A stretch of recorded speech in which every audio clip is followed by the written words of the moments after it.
आज है 6 जून, रविवार का दिन। धरती नेत्र सूर्यदेव भगवान जी का दिन है। इसके साथ ही साथ एकादशी है। एकादशी का महापर्व भी है। एकादशियों में देवशयनी एकादशी, पद्मा एकादशी है।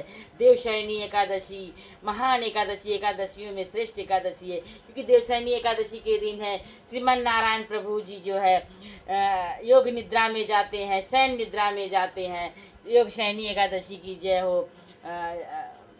जो है देवशयनी एकादशी की जय हो, पद्मा एकादशी की जय। मैं भी अपने घर के मंदिर में परंपरा के अनुसार, विधि विधान क्षमता के अनुसार कोई गलती हो तो क्षमा कीजिए प्रभु। पूजन की हूँ, भोग लगाई हूँ, श्रृंगार की हूँ, भोग आरती की हूँ। अब मैं चल रही हूँ देवशयनी एकादशी, पद्मा एकादशी का पाठ करने। श्रीमन नारायण नारायण हरि हरि हरि हरि हरि हरि ओम हरि हरि। श्रीमन नारायण नारायण हरि हरि हरि हरि हरि हरि ओम हरि हरि। श्रीमन नारायण नारायण हरि हरि हरि हरि ओम हरि। श्रीमन नारायण नारायण हरि हरि।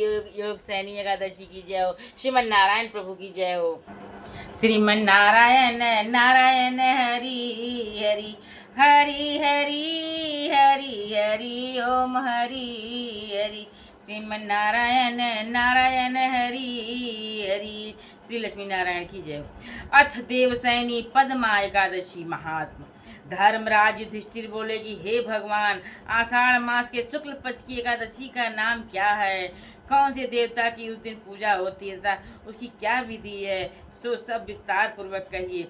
श्री कृष्ण भगवान बोले, हे राजन, नारद जी ने ब्रह्मा जी से यही प्रश्न एक समय पूछा था। तब ब्रह्मा जी बोले कि हे नारद, कलयुगी जीवों के उद्धार के लिए तुमने सबसे उत्तम प्रश्न किया है, क्योंकि सब व्रतों से श्रेष्ठ एकादशी का व्रत है और समस्त पाप इसके व्रत से नष्ट हो जाते हैं। इस एकादशी का नाम पद्मा है। विष्णु भगवान इसके व्रत करने से प्रसन्न होते हैं। यहाँ मैं एक पौराणिक कथा कहता हूँ, ध्यान पूर्वक सुनो। मानधाता नाम का एक सूर्यवंशी एक राजर्षि था। वह सत्यवादी, महान, प्रतापी और चक्रवर्ती था। अपनी प्रजा का वह पुत्र की तरह पालन किया करता था। उसकी प्रजा धन धान्य से परिपूर्ण, सदैव सुखपूर्वक रहती थी। उसके राज्य में कभी अकाल नहीं पड़ा था। एक समय 3 वर्ष तक उस राजा के राज्य में जल न बरसा, जिससे राज्य में अकाल पड़ गया और अन्न की कमी के कारण प्रजा अत्यंत दुखी रहने लगी। राज्य में यज्ञ आदि होना बंद हो गया। एक दिन प्रजा राजा के पास जाकर प्रार्थना करने लगी कि हे राजन, विश्व की सृष्टि का मुख्य कारण वर्षा है।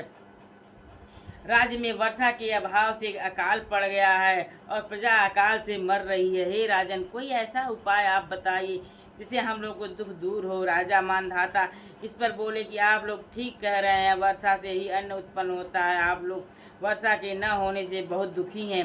राजा के पापों के कारण ही प्रजा को दुख भोगना पड़ता है। मैं बहुत सोच विचार रहा हूँ, लेकिन आप कोई दोष मुझे दिखलाई नहीं दे रहा है। आप लोगों के दुख को दूर करने के लिए मैं कुछ यत्न करने जा रहा हूँ।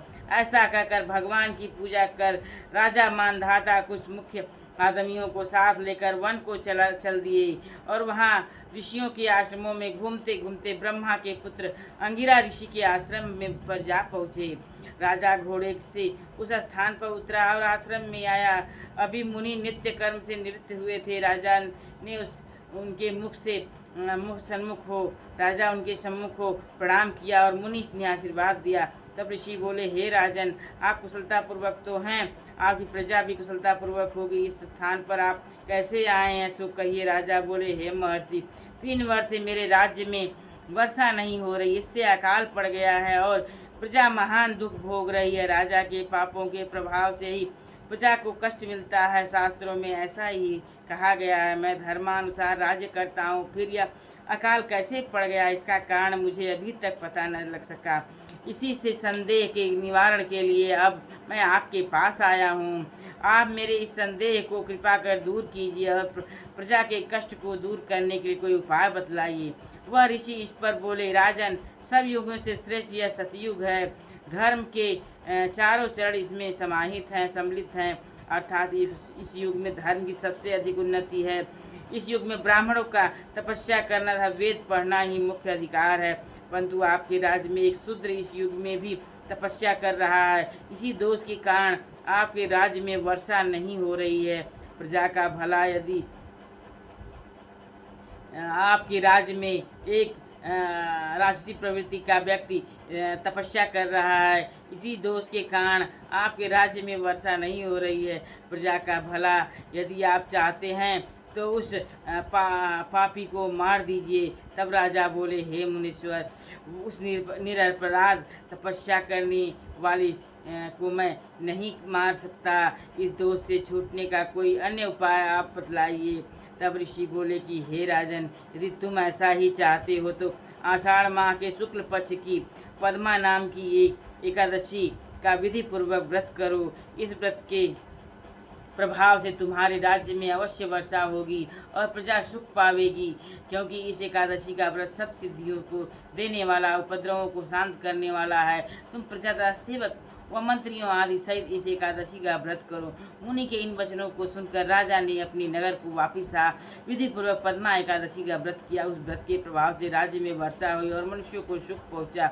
इसलिए सबको यह व्रत करना चाहिए। यह व्रत इस लोक में भोग कर और परलोक में मुक्ति दोनों को देने वाला है। मनुष्य को समस्त पाप इसकी कथा के पढ़ने सुनने से नष्ट हो जाते हैं। इस एकादशी को देवशयनी एकादशी भी कहते हैं। विष्णु भगवान इस व्रत के करने से प्रभाव से प्रसन्न होते हैं। अतः मोक्ष की इच्छा करने वाले मनुष्य को यह व्रत करना चाहिए। चतुर्मास व्रत भी इसी एकादशी के व्रत से शुरू किया जाता है। कुंती पुत्र युधिष्ठिर बोले कि हे भगवान, विष्णु भगवान का शयन व्रत किस प्रकार किया जाता है। किंतु पुत्र ऋषि बोले, हे भगवान, विष्णु भगवान का शयन व्रत किस प्रकार किया जाता है, सो सब विस्तार पूर्वक कहिए। श्री कृष्ण बोले कि हे राजन, मैं अब आपसे विष्णु भगवान के शयन का व्रत कहता हूँ और इसके साथ ही साथ चतुर्मास्य व्रत की कथा भी कहता हूँ। अब आप ध्यान पूर्वक सुनिए। जब सूर्य नारायण कर्क ऋषि में स्थित हो तब विष्णु भगवान को शयन कराना चाहिए और सूर्य नारायण की तुला राशि में आने पर भगवान को उठाना चाहिए। लौद अधिक मास के आने पर भी इस प्रकार यह विधि रहती है। इस विधि से अन्य देवताओं को शयन न कराना चाहिए और न ही उठाना चाहिए। आषाढ़ मास के शुक्ल पक्ष की एकादशी का व्रत विधि पूर्वक करना चाहिए। विष्णु भगवान की प्रतिमा उस दिन बनानी चाहिए और चतुर्मास का व्रत नियम पूर्वक करना चाहिए। सबसे प्रथम उस प्रतिमा को स्नान कराना चाहिए, फिर सफ़ेद वस्त्रों को धारण कराकर तकिया दार शया पर शयन कराना चाहिए। उनकी धूप दीप नैवेद्य आदि से पूजा करनी चाहिए। भगवान का पूजन शास्त्राज्ञाता ब्राह्मणों के द्वारा कराना चाहिए। तत्पश्चात भगवान विष्णु की इस प्रकार स्तुति करनी चाहिए, हे भगवान, मैंने आपको शयन कराया है। आपके शयन से संपूर्ण विश्व को सो जाता है। विष्णु भगवान के सामने इस तरह हाथ जोड़कर प्रार्थना करनी चाहिए कि हे भगवान, आप जब तक 4 मास शयन करें तब तक मेरे इस चतुर्मास व्रत को निर्विघ्न रखें।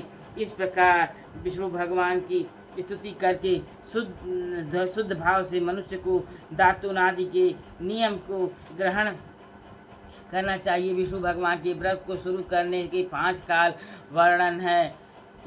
काल वर्णन किए हैं। देवशयनी एकादशी से लेकर देवोत्थानी एकादशी तक चतुर्मास्य व्रत को शुरू करना चाहिए। द्वादशी, पूर्णमासी, अष्टमी या संक्रांति को व्रत प्रारंभ करना चाहिए और कार्तिक मास के शुक्ल पक्ष की द्वादशी को समाप्त कर देना चाहिए।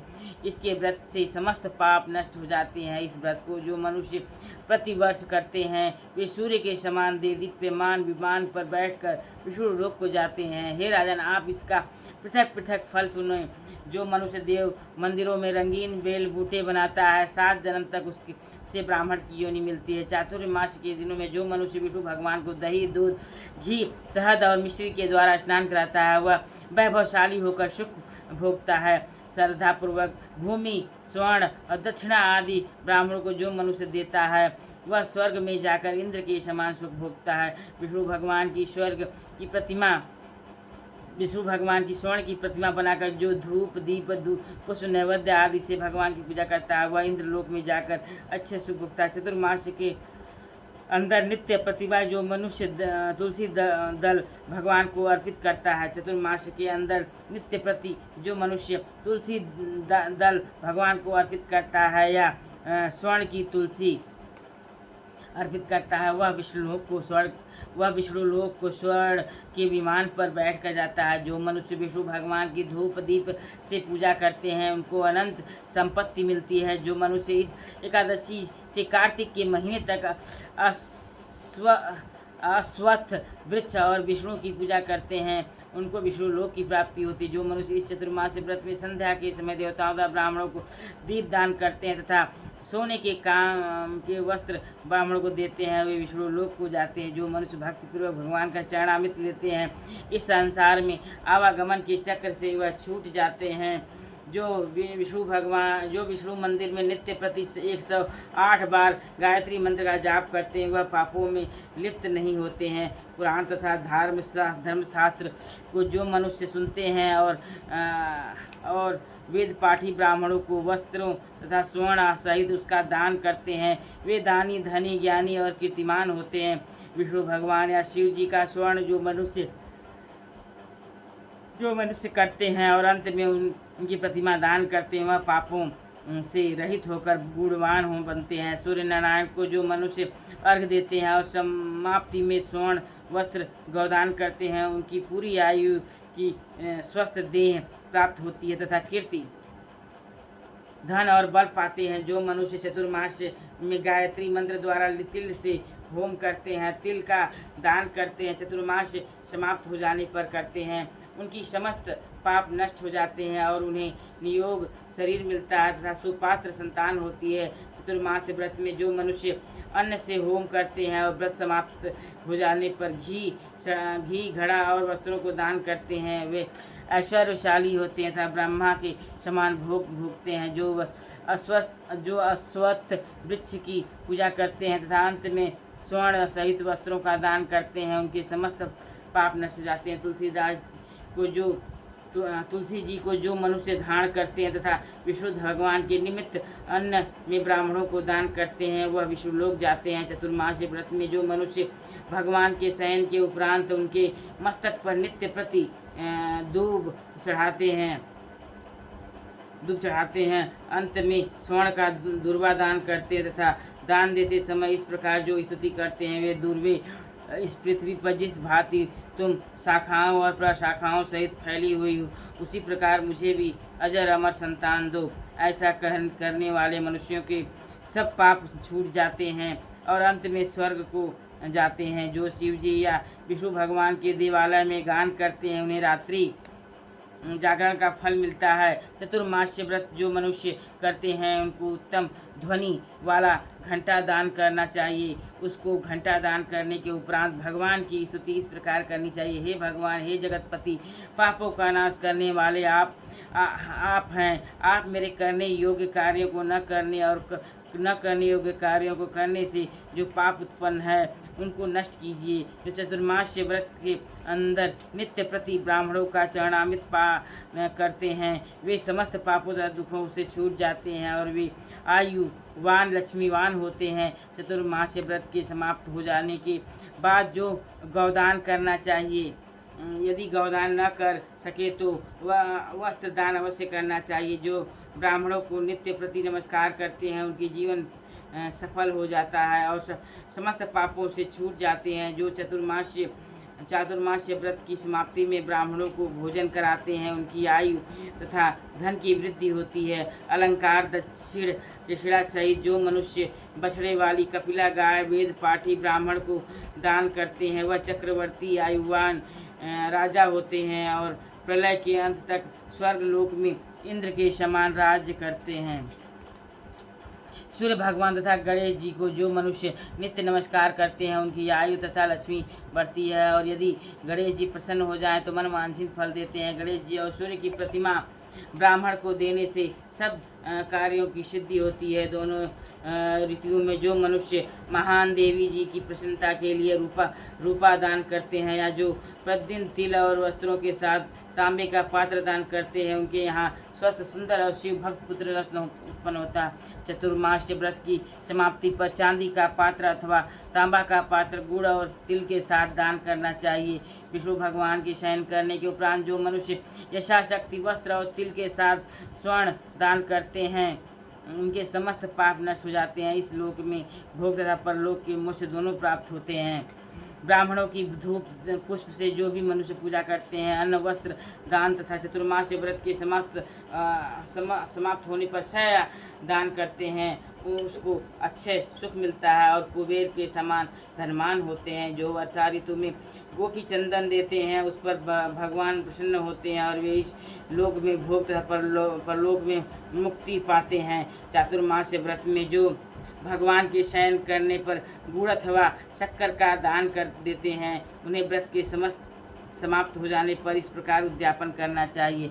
4 पल या 8 पल वाले तांबे के 8 पात्र या 48 पल का एक तांबे का पात्र लेकर उसमें शक्कर भरकर वस्त्र फल आदि दक्षिणा सहित ब्राह्मण को देना चाहिए। सूर्य को शक्कर सहित तांबे का पात्र प्रिय है, इससे मनुष्य के समस्त रोग नष्ट हो जाते हैं और उसके दान के प्रभाव से बलवान कीर्तिवान संतान होती है और मनोवांछित फल प्राप्त होता है। हे कुंती पुत्र, इस चतुर्मास्य व्रत को करने वाला मनुष्य गंधर्व विद्या निपुण और स्त्रियों को प्रिय होता है। चतुर्मास्य व्रत में जो मनुष्य ब्राह्मणों को शाक फल आदि देते हैं, अंत में यथाशक्ति दान दक्षिणा वस्त्र आदि देते हैं, वह सुखी या राजयोगी बनते हैं और शाक और फल देवता मनुष्यों को प्रिय हैं, अतः उनके दान देने से देवता प्रसन्न होते हैं। इस व्रत में प्रतिदिन सोंठ मिर्च पीपर का वस्त्र और दक्षिणा के साथ दान करते हैं। व्रत के अंत में स्वर्ण को सोंठ मिर्च आदि दान देते हैं। वे 100 वर्ष तक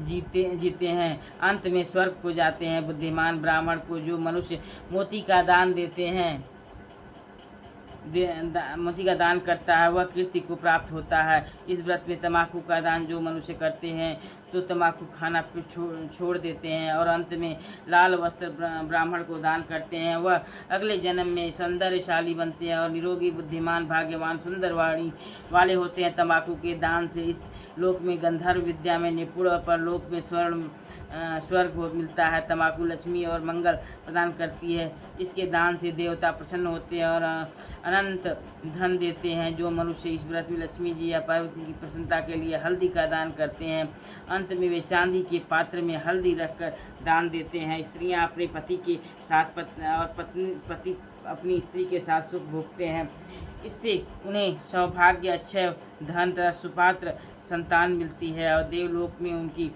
पूजा होती है। जो मनुष्य इस व्रत में शिव जी और पार्वती जी की प्रसन्नता के लिए ब्राह्मण क्षत्रिय पुरुषों की पूजा करते हैं तथा दक्षिणा वस्त्र स्वर्ण आदि दान करते हैं, व्रत के शुरू में शिव जी की स्वर्ण प्रतिमा दान देते हैं और गौ और बैल दान करते हैं, ब्राह्मणों को मीठा भोजन कराते हैं, उन्हें संपत्ति और कीर्ति मिलती है और इस लोक में सुख भोकर वह अंत में सुलोक को जाते हैं। फल का दान जो मनुष्य करते हैं व्रत के अंत में स्वर्ण दान करते हैं, उनके समस्त मनोरथ सिद्ध हो जाते हैं, सुपात्र संतान उत्पन्न होती है, उन्हें फल दान से नंदन वन का सुख प्राप्त होता है। इस व्रत में जो मनुष्य पुष्प दान करते हैं उन्हें इस लोक में सुख और परलोक में गंधर्व पद मिलता है। इसमें भगवान वामन की प्रसन्नता के लिए ब्राह्मणों को दही से युक्त भात खिलाना चाहिए।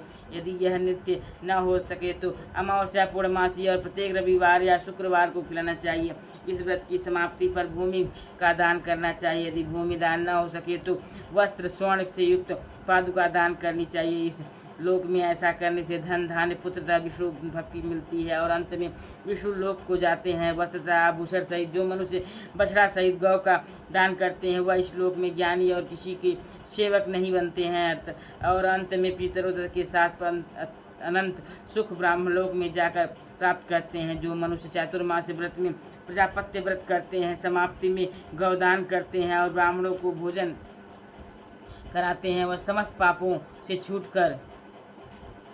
को छूटकर ब्रह्मलोक को जाते हैं। एक दिन छोड़कर इस व्रत में जो वस्त्र और बैलों के साथ 8 हल दान करते हैं और शाक मूल फल का आहार करते हैं वह विष्णु को लोक को जाते हैं। श्रीमन नारायण नारायण हरि हरि, श्रीमन नारायण नारायण हरि, श्रीमन नारायण नारायण हरि हरि। भगवान शयन से जिस दिन उठते हैं उस दिन ब्राह्मणों को वस्त्र तथा भोजन का दान करना चाहिए। यह समस्त दान वेद पाठी धार्मिक ब्राह्मणों को देना चाहिए। मद्यपान करने वाले, शास्त्रों का निरादर करने वाले, अधर्मी, मिथ्या बोलने वाले तथा अन्य त्याज्य कर्म करने वाले ब्राह्मण को दान देने से उल्टा पाप लगता है, अंत में नरक की प्राप्ति होती है। इसलिए हमेशा देवतुल्य जो ब्राह्मण होते हैं, जो सत्कर्मी होते हैं, जो अच्छा ज्ञान देते हैं, संस्कार देते हैं, उन ब्राह्मणों को दान देना है। पापी को दान देने से पाप ही मिलता है। इसलिए इस व्रत से यह है कि पापी से दूर रहें, पाप और पापी से दूर रहें और ज्ञानी सिद्ध पुरुष, सिद्ध ब्राह्मणों को ही दान दें। श्रीमन नारायण नारायण हरि, श्रीमन नारायण नारायण हरि। आपकी महिमा अपार है, आपकी लीला अपार है। श्रीमन नारायण प्रभु की जय हो। श्रीमन नारायण नारायण नारायण, श्रीमन नारायण नारायण नारायण, श्रीमन नारायण नारायण नारायण, श्रीमन नारायण नारायण नारायण, श्रीमन नारायण नारायण नारायण, श्रीमन नारायण नारायण नारायण, श्रीमन नारायण नारायण नारायण, श्रीमन नारायण नारायण नारायण, श्रीमन नारायण नारायण नारायण। ओम कृष्णाय वासुदेवाय हरे परमात्मने प्रणतः क्लेशनाशाय गोविंदाय नमो नमः। ओम कृष्णाय वासुदेवाय हरे परमात्मने प्रणतः क्लेशनाशाय गोविंदाय नमो नमः। ओम कृष्णाय वासुदेवाय हरे परमात्मने प्रणतः क्लेशनाशाय गोविंदाय नमो नमः। ओम कृष्णाय वासुदेवाय हरे परमात्मने प्रणतः क्लेशनाशाय गोविंदाय नमो नमः। श्रीमन नारायण नारायण हरि हरि, हरे रामा हरे रामा, राम राम हरे हरे, हरे कृष्णा कृष्ण कृष्ण हरे हरे, हरे रामा राम राम हरे हरे, हरे कृष्णा कृष्ण कृष्ण हरे हरे। सिया रामचंद्र की जय, सिया रामचंद्र की जय। श्री कृष्ण गोविंद हरे मुरारी, हे नाथ नारायण वासुदेवा, हे नाथ नारायण वासुदेवा। श्री कृष्ण गोविंद हरे मुरारी, हे नाथ नारायण वासुदेवा, हे नाथ नारायण वासुदेवा। श्री कृष्ण गोविंद हरे मुरारी, हे नाथ नारायण वासुदेवा। श्रीमन नारायण नारायण हरि हरि, हरि हरि हरि हरि, हरि हरि ओम हरि हरि। श्रीमन नारायण नारायण हरि हरि, श्रीमन नारायण नारायण हरि हरि, हरि हरि हरि हरि ओम हरि हरि, हरि हरि ओम हरि हरि। श्रीमन नारायण नारायण हरि हरि, श्रीमन नारायण नारायण हरि हरि, हरि हरि हरि हरि ओम हरि हरि ओम हरि हरि। श्रीमन नारायण नारायण हरि हरि, श्रीमन नारायण नारायण हरि हरि, हरि हरि ओम हरि हरि। श्रीमन नारायण नारायण हरि हरि। ओम भगवते वासुदेवाय नमः, ओम भगवते वासुदेव, ओम भगवते वासुदेवाय नमः, ओम भगवते वासुदेवाय नमः। श्रीमन नारायण नारायण हरि हरि, हरि हरि ओम हरि हरि। श्रीमन नारायण नारायण हरि हरि, हरि हरि हरि हरि ओम हरि हरि। श्रीमन नारायण नारायण हरि हरि, हरि हरि हरि हरि। श्रीमन नारायण नारायण हरि हरि। ओम जय जगदीश हरे, स्वामी जय जगदीश हरे। भक्त भक्त जनन के संकट क्षण में दूर कर। स्वामी जय जगदीश हरे। जो ध्यावे फल पावे, दुख बिन से मन का। सुख संपत्ति घर आवे, कष्ट मिटे तन का। ओम जय जगदीश हरे। स्वामी जय जगदीश हरे।